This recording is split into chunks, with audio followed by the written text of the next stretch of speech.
اعوذ باللہ من الشیطان الرجیم بسم اللہ الرحمن الرحیم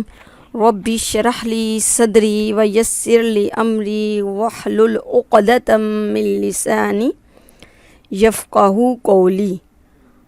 ولما جاءہم، اور جب آیا ان کے پاس حق کتاب کی شکل میں، کتاب من عند اللہ، اس کتاب کی شکل میں من عند اللہ جو اللہ کے پاس سے ان کے پاس آئی۔ وہ کون سی کتاب سے تھی؟ مصدق لما، جو تصدیق کرنے والی تھی، لما معہم، جو ان کے پاس پہلے سے کتابیں موجود تھیں، ان سب کتابوں کی وہ تصدیق کرنے والی تھی۔ وَقَانُوا، اور کہنے لگے، من قبل، پہلے سے، وہ پہلے سے یہ باتیں کہا کرتے تھے۔ کیا کہتے تھے؟ یستفتحون، کہ فتح اور نصرت کی جو وہ دعائیں مانگے کرتے تھے۔ کس لیے کرتے تھے؟ کہ وہ کہتے تھے کہ وہ نبی جس کی بشارتیں ہماری کتاب میں آئی ہیں وہ آئے اور ہم ان کے ساتھ مل کر جو ہے اسلام کا غلبہ جو ہے قائم کریں۔ الذین، ان لوگوں نے یہ بات کہی تھی، کفروا، جنہوں نے اس کا بعد میں انکار کر دیا، کفر کر دیا۔ فلما، پس جب کبھی بھی، جاءہم، ان کے پاس حق آیا، ما عرفوا، ان کو سمجھا انہوں نے، کفروا، اور پھر انہوں نے اس کا انکار کر دیا، بھی اس بات کو سمجھنے کے بعد انکار کر دیا۔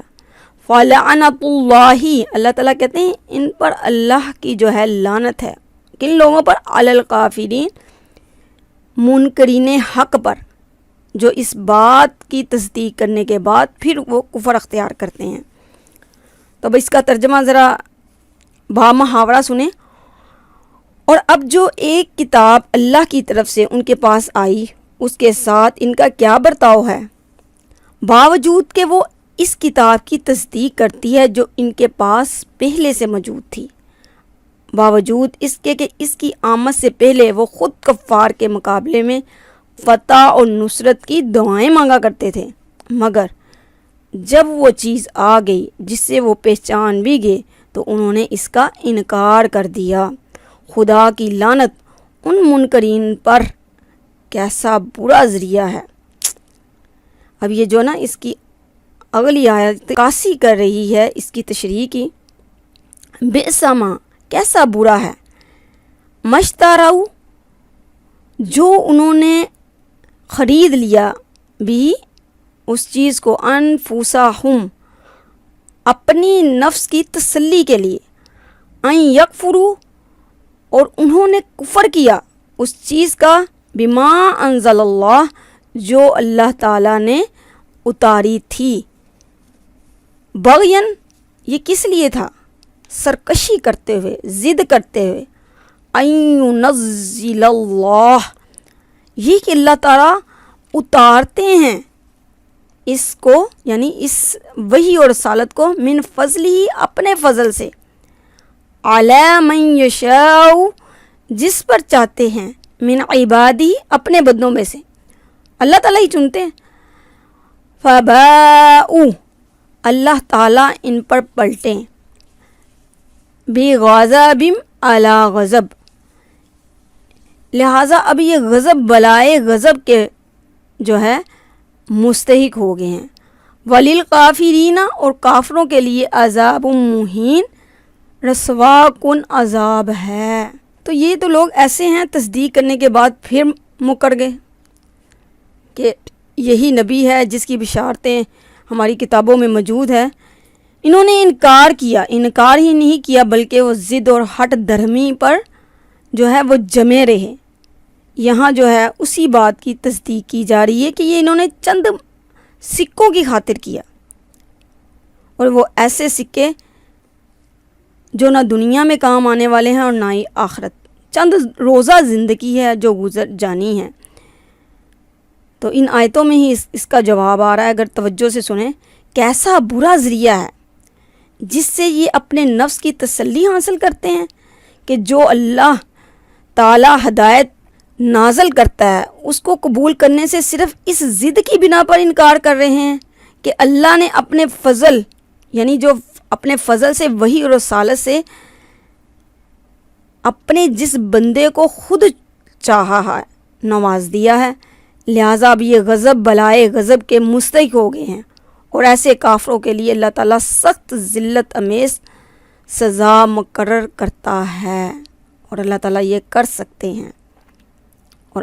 اگلی آیت جو ہے اسی کا جواب دے رہی ہے، اور ہر آیت جو ہے پہلے جو ہم پڑھتے ہیں اس کی تشریح دوسری آیت کر رہی ہوتی ہے اگر ہم توجہ سے اس کو پڑھیں اور سنیں۔ وَإِذَا قِيلَ لَهُمْ، جب ان سے کہا جائے،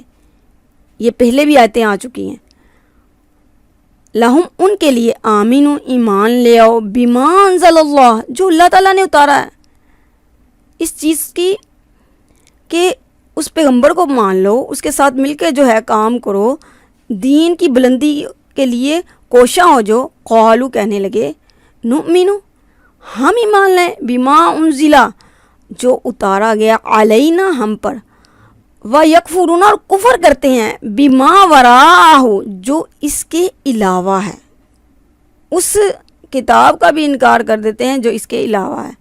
اللہ تعالیٰ کیا کہہ رہے ہیں آگے؟ اللہ تعالیٰ ان کو جواب دے رہے ہیں،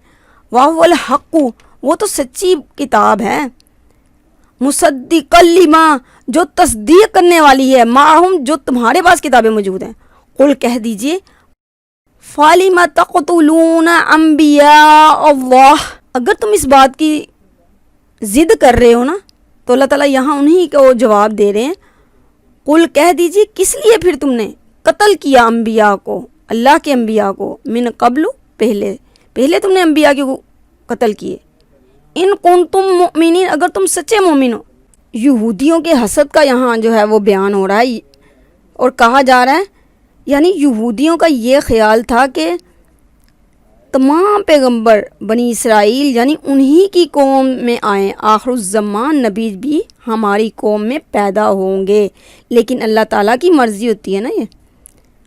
وہ اپنے جس بندے کو چاہتا ہے وہی اور نبوت سے سرفراز فرما دیتا ہے۔ اہل عرب میں سے محمد صلی اللہ علیہ وآلہ وسلم کو اللہ نے چنا، بھلا یہ کون سی ضد ہے کی بات تھی، مگر یہودیوں نے نہ مانا، ضد کی، آپ کی مخالفت کی، اپنی جانوں کے لیے دائمی عذاب مول لے کر جانوں کو اس عذاب کے عوض بیچ ڈالا۔ یہ ایسی ہی مثال ہے جو یہاں بیان کی گئی ہے کہ اللہ کا ان پر غضب ٹوٹا، اور پھر یہی نہیں، اللہ کا ان پر غضب ٹوٹا اور یہ کہ انہوں نے، اگلی آیت میں آپ دیکھیں گے کہ انہوں نے بچھڑے کو بھی تو معبود پکڑا جب حضرت موسیٰ علیہ السلام کو کوہ طور پر چلے گئے، اور یہاں تک نہیں پھر انبیاء کو بھی قتل کیا۔ اور ابن عباس نے کہا کہ غضب سے یہاں کیا مراد ہے؟ پہلے غضب سے مراد تورات کو ضائع کرنا ہے، اور دوسرے غضب سے مراد یہاں حسد کی بنا پر نبی صلی اللہ علیہ وآلہ وسلم کا انکار کرنا۔ غضب ایک صفت ہے جو اللہ تعالیٰ کی صفات میں سے ہے، اللہ تعالیٰ اپنی ذات پاک کو اس کے ساتھ موصوف کرتا ہے۔ اللہ تعالیٰ کا غضب ہمارے غضب کی طرح نہیں ہوتا، جیسا کہ اللہ تعالیٰ کی ذات ہماری ذات کی طرح نہیں۔ تمام مخلوق میں سے کوئی چیز اس کی مانند نہیں، نہ ذات میں نہ صفات میں۔ اور یہ جو آیتیں ہیں اس میں انہوں نے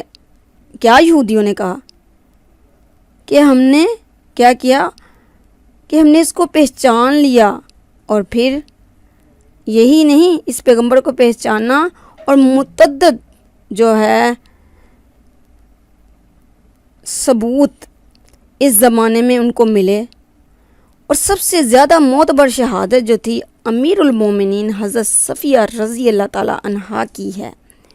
جو ایک بڑے یہودی عالم کی بیٹی اور ایک عالم کی بھتیجی تھی۔ وہ فرماتی ہیں جب نبی صلی اللہ علیہ وآلہ وسلم مدینہ تشریف لائے تو میرے باپ چچا دونوں آپ سے ملنے گئے، بہت دیر تک آپ سے گفتگو کی، پھر جب گھر واپس آئے تو میں نے اپنے کانوں سے ان دونوں کو یہ گفتگو کرتے ہوئے سنا۔ چچا میرے بولے کیا واقعی یہ وہی نبی ہے جس کی خبریں جو ہے ہماری کتابوں میں دی گئی ہیں؟ تو والد صاحب جو ہے حضرت صفیہ کے، اور حضرت صفیہ جو ہیں پیارے نبی صلی اللہ علیہ وسلم کی بیوی ہیں، وہ یہ بتا رہی ہیں باتیں۔ والد صاحب کہنے لگے ان کے، اللہ کی قسم یہ وہی پیغمبر ہے۔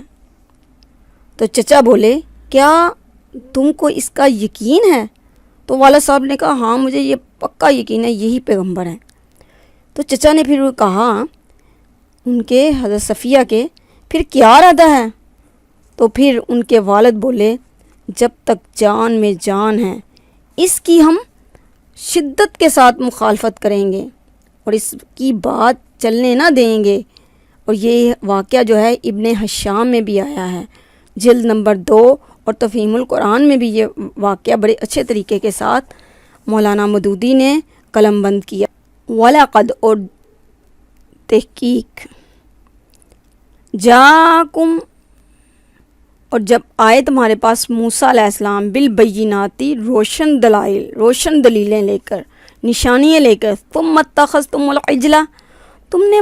بچڑے کو معبود پکڑ لیا، من بعدہ ہی اس کے بعد، وانتم ظالمون اور تم ظلم کرنے والے ہو لوگ ہو، وَإِذَا أَخَذْنَا اور ہم نے تم سے وعدہ بھی لیا تھا، میثاقکم تم سے پکا عہد لیا تھا، ورفعنا اور ہم نے تم پر طور پہاڑ اٹھا کے یہ عہد لیا تھا، فوقکم الطور اور تم پر بلند کیا تھا طور پہاڑ کو۔ اور پھر کیا اللہ تعالیٰ نے کہا تھا، خذوا پکڑو ما آتیناکم جو میں تمہیں دے رہا ہوں، بقوت قوت کے ساتھ، واسمعوا اور توجہ سے سنو میری بات، قالوا کہنے لگے سمعنا ہم نے سنا، وعصینا اور ہم نے نافرمانی کی، واشربوا صراحت کر گئی تھی محبت کس کی، فی قلوبہم ان کے دلوں میں، عجلہ بچڑے کی، فی قلوبہم العجلہ بکفرہم یہ سب کچھ کس لیے تھا؟ ان کے انکار کے سبب تھا۔ قل کہہ دیجئے بئسا برا ہے، بئسا ما برا ہے، یأمرکم جو تم حکم کر رہے ہو بھی اس کے ساتھ، ایمانکم تمہارے ایمان، ان کنتم مؤمنین اگر تم ہو ایمان لانے والے۔ تو یہی نہیں ہوا میری پیاری بہنوں، انہوں نے یہاں تک کیا، پیغمبروں کو قتل کیا، روشن آیات جو اللہ تعالیٰ نے حضرت موسیٰ علیہ السلام کے ذریعے جو ہے بھیجی، پکا عہد کرنے کے بعد پھر بھی انہوں نے کیا، اس عہد کو توڑا اور بچڑے کی جو ہے عبادت کرنے لگے۔ یہاں یہی بتایا جا رہا ہے کہ پھر ذرا اس میثاق کو یاد کرو جو طور کو تمہارے اوپر اٹھا کر ہم نے تم سے عہد لیا تھا، ہم نے تاکید کی تھی کہ جو ہدایت ہم دے رہے ہیں ان کو سختی کے ساتھ، پابندی کے ساتھ اس پر عمل کرنا، اور کان لگا کر سن لو ہماری بات۔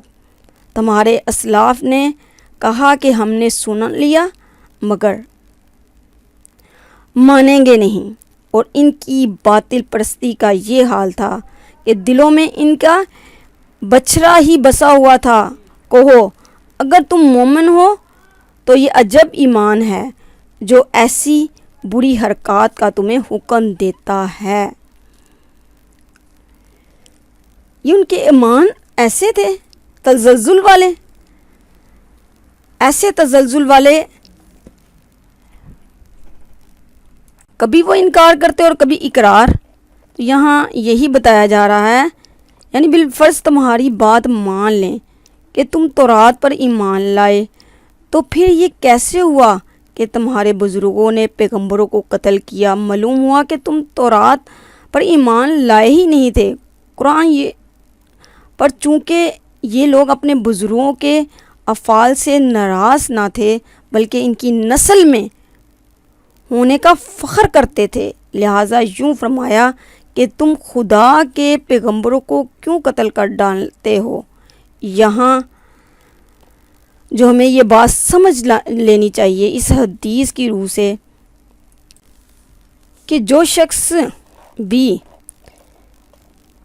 گناہ سے راضی ہوگا گو اس کو عمل میں نہ لائے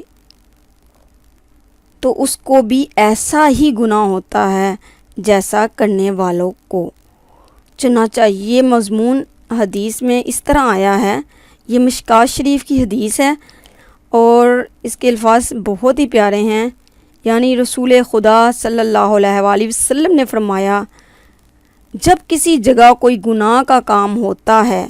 تو جو شخص وہاں موجود ہے مگر اس سے انکار اور نفرت کر رہا ہے تو ایسا شخص گویا وہاں موجود ہی نہیں ہے، اور جو شخص وہاں سے غائب ہے مگر اس برے کام کا دل سے چاہتا ہے تو ایسا شخص گویا وہاں موجود ہے۔ تو اللہ تعالیٰ سے دعا کیجئے کہ اللہ تعالیٰ مجھے اور آپ کو باعمل بنائے اور ہمارے لیے اس قرآن کو ذریعہ نجات بنا دے ہمارے لیے، اور ہمیں سمجھنے کی توفیق عطا فرمائے۔ ربنا تقبل منا انک انت السمیع العلیم وتب علینا انک انت التواب الرحیم، وصلی اللہ تعالی خیر خلقہ وصحابہ اجمعین برحمتک یا ارحم الراحمین۔